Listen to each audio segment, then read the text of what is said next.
What's up? I don't know if I can undo this during the live video, so we're just gonna go for that's appropriate. I just wish that was like burning calories for you. What's up, everybody? We asked a couple questions earlier in the week. We are here to answer them to the best of our ability. Understand that we are not medical professionals. We are not making necessarily a diagnosis, or we're making some loose generalizations, recommendations. We just have to preface that. A lot of this is just stuff from experience and from education. I'm just glad it's all on you. So you look creepy. There you go. First question. Let's go ahead and address. I think it was Christine. Christine had a question about. No, it wasn't Christine. It was Maria. Maria had a question about inflammation. Yes. What are some healthy, natural ways to deal with inflammation post-workout? So Emily wanted to start. I'm sure I'll have things to chime in. I have my notes in front of me because there was like so much I needed to say, and just try to take me seriously with my looks. I'm gonna wing it. I'm gonna try to adjust this, but we're committed. So of course, when you work out, you cause inflammation with your body, but it's a natural immune response that for the body to start healing.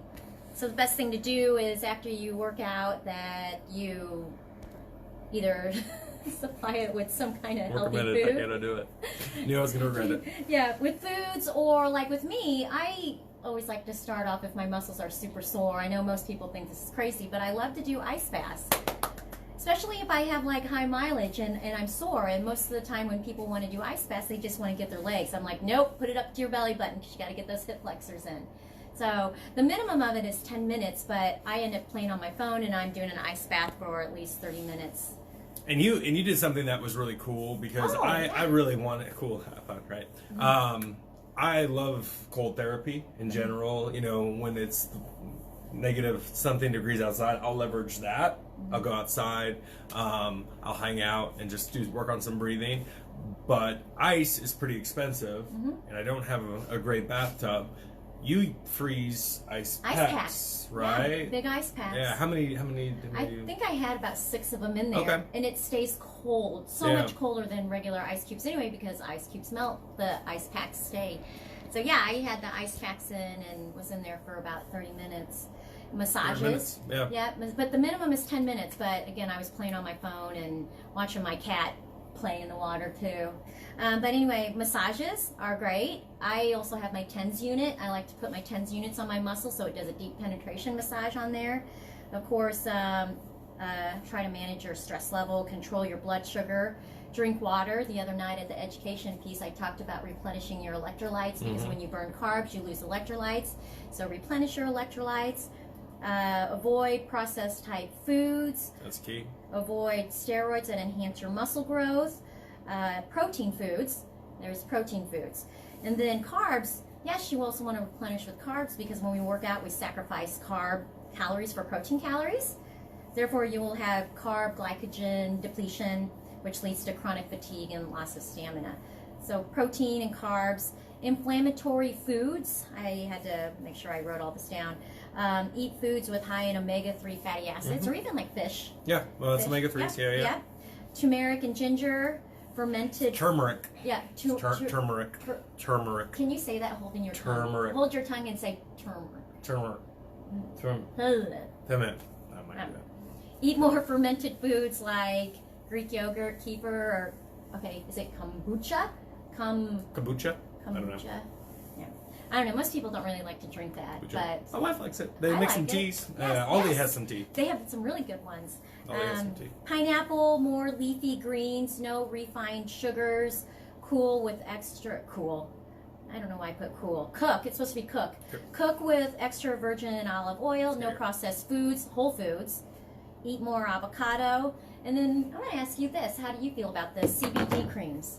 You know, there's some studies. I hear a lot of anecdotal great stuff about it.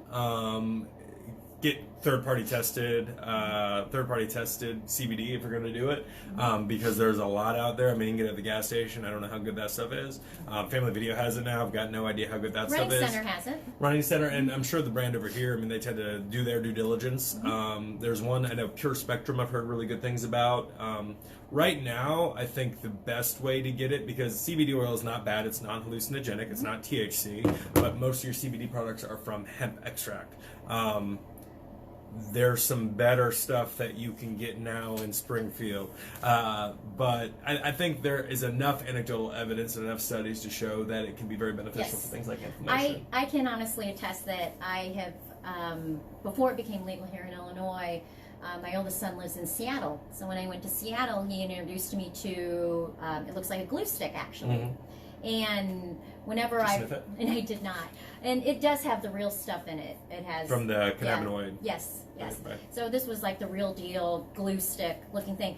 But what I used it on was my shins, because when I'm sprinting, my shins are out of shape and they're inflamed. So it worked. Yeah. And what I did, I glue sticked it on my shins and then put an ACE wrap around it so it would penetrate in my skin.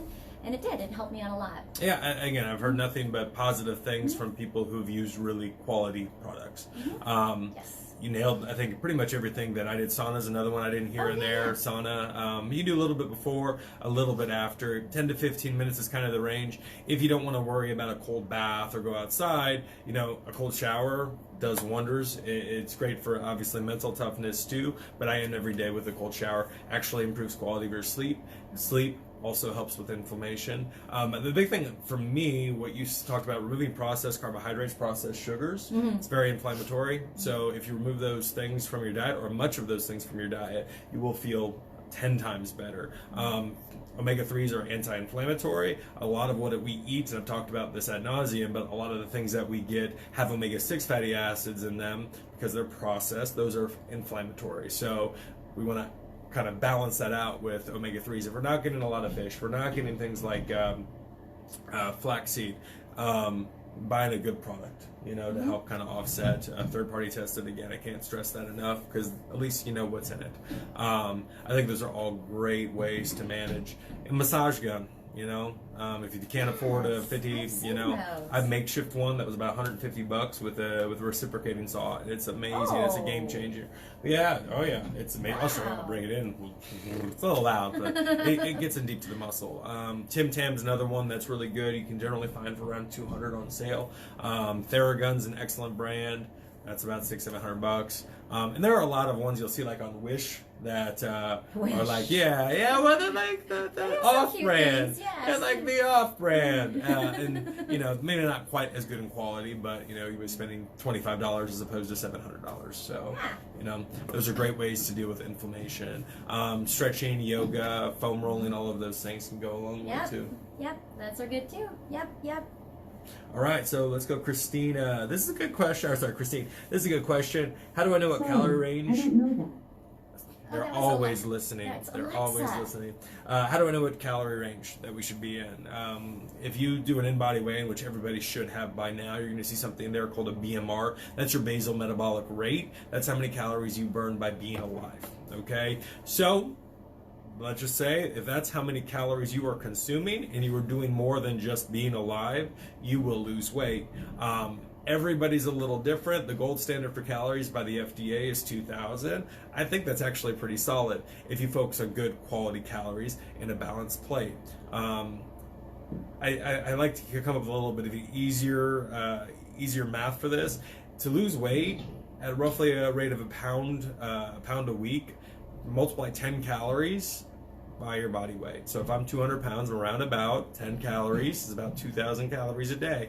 I burn anywhere from 2,500 to 3,000 calories a day. So if I'm a little bit more active, I'm probably going to try to shoot for maybe a little bit higher, 2,300 to 2,500 calories, making sure that they're quality. But if I'm just kind of going about my day, I'm working, I'm sitting down a lot, you know, I'm going to shoot for 2,000 calories. So multiplying 10 by your pounds and weight, that's a good place to start to lose. But go by feel. If you're constantly famished, if you're constantly starving, if you're losing weight really quick, then you're going to have to make some adjustments. To maintain body weight, it's 12 calories times your body weight, which is actually pretty accurate for me. So just play around a little bit. There's no set answer. I would much rather you focus on the quality of your food, small meals throughout the day. and then obviously logging to make sure you're not getting 3,000, 4,000, 5,000 calories, but you're in that somewhere between 1,500, 2,000 calorie range for the average person. We talked about it a little bit on Thursday or Wednesday. You know, we see a lot of people in that 12 to 1,000 calorie range. That's not sustainable. You'll kill your muscle, you'll slow your metabolism, and long run you'll gain more weight than you inevitably lose. Yeah, so, and like as you're saying, especially when you're resting calories is your calories are around 12 to 1,300. You don't want to be eating less than that because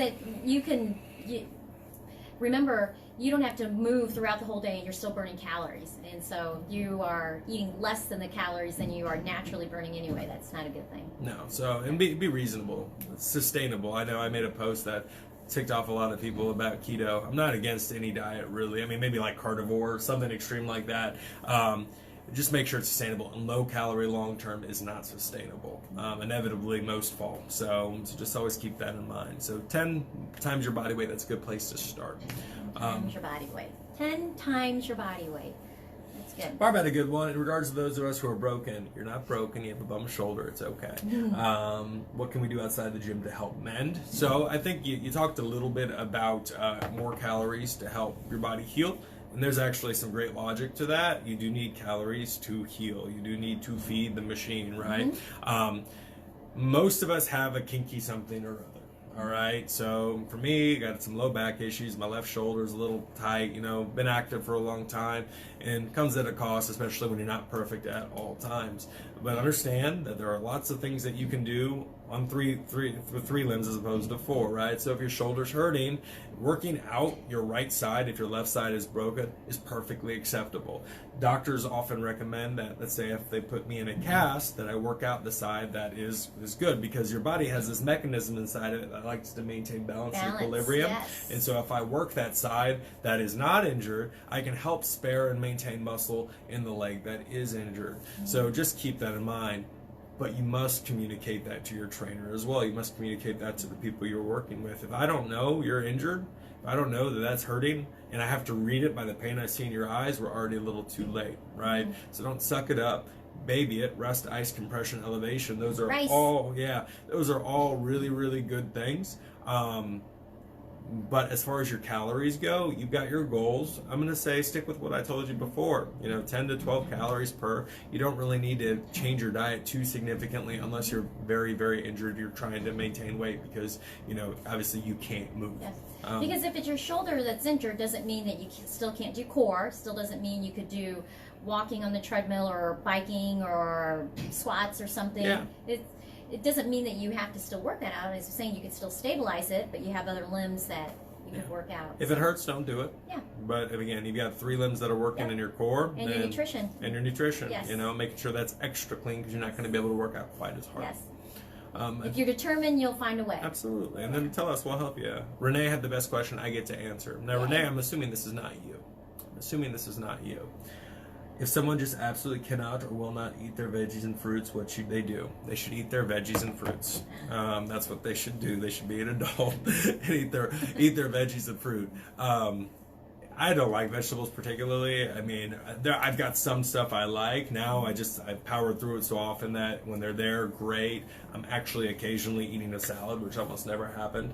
But let's say you are dealing with a stubborn human like my father, will not eat vegetables. He eats a lot of ketchup. That's as close as we get. So there are things, multivitamin, number one. Yes. There are supplements. Greens drink, I actually find, tend to be a little bit more efficient at driving the nutrients to the system. So there are some good greens drinks out there, a good multivitamin. Those are something that are a little less painless, but nothing ever, ever, ever, ever can substitute real food. Because, the fiber in vegetables is a powerful thing. It's a powerful thing. So... Yes, and especially like the intensity of workouts that everybody does at Fit Club, it's like you damage and you repair. Damage muscle fibers and you repair. So yes, the fruits and vegetables really is a must. It is, but again, if you're dealing with like a stubborn spouse, parent, what have you. And I can get that way too. Like for me, I hate Brussels sprouts. I see. I like Brussels. I Kurt can do Brussels sprouts. loves Yeah. Brussels sprouts. It's a guy thing. I can't do it. Well, like Rosa, she loves Brussels sprouts. So I'm like, you and Kurt can have your own little feast. But with me, I'll eat them because I know the benefits of it. But so I like to put some kind of sauce or something on it, and then I'll eat it. There are great ways to, I mean, make it healthy and still tasty. Like put some flavor on it. I don't like broccoli, but if we bake it, we drizzle a little olive oil on it, and we spray it with like lemon pepper. That's actually pretty darn good. Yeah, and I can't remember what meal Kurt doesn't like that I like, and he'll put hot sauce on it. Which hot sauce actually is good because it's like a burner, like a fat burner. I'll show you some hot sauces. I got some hot sauces. I got 3 million Scoville. Yeah, right. That's good. That's good. That's kind of gross, actually. That's really good for you, though. Glad you were the one that did it this time. I said it You did. You did.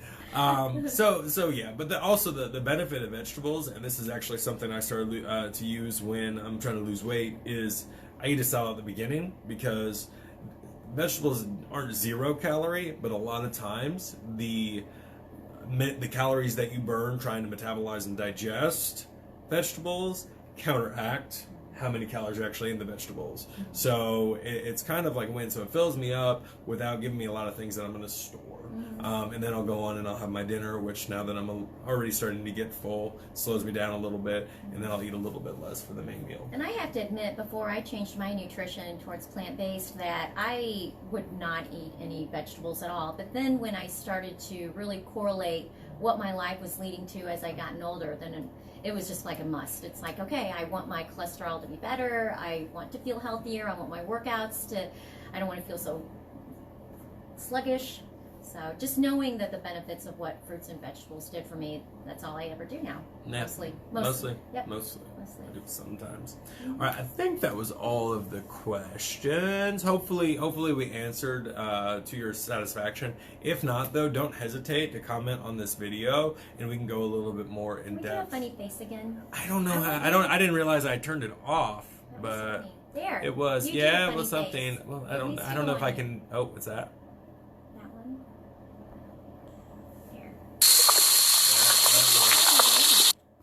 There it is. All right, guys. So if you do have more questions, please comment below. And great first week, everybody. Make sure you have your weigh-in done by tomorrow at the latest.